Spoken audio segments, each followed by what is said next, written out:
There is a kitchen knife that is taken. It is an unusual thing to carry a kitchen knife with you. Is there a level of premeditation that is spoken to by these details that we're learning? In my opinion, yes. Although, I'm always trying to think about what the defense is going to argue in this case. And I do think they are going to say that this was sort of a crime of passion or a heat of the moment sort of situation where he grabbed the closest weapon, a weapon of convenience, which was a kitchen knife. But if we look at sort of the texts that have now come out, this was something that was growing throughout the evening. And so when we think about premeditation, it doesn't need to be something that occurred, 3 weeks ago, an idea that someone had.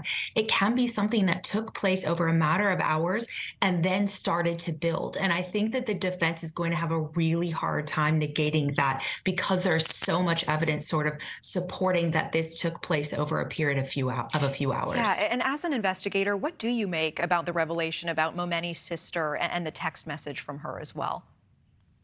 What I make of that is that it speaks to motive, right? It speaks to clearly this is someone that was very protective of his sister and of his family.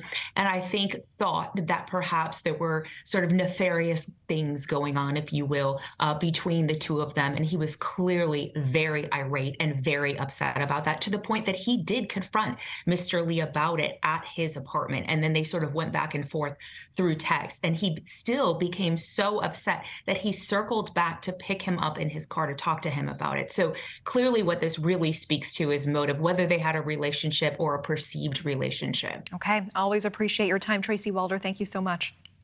Thank you, Natasha.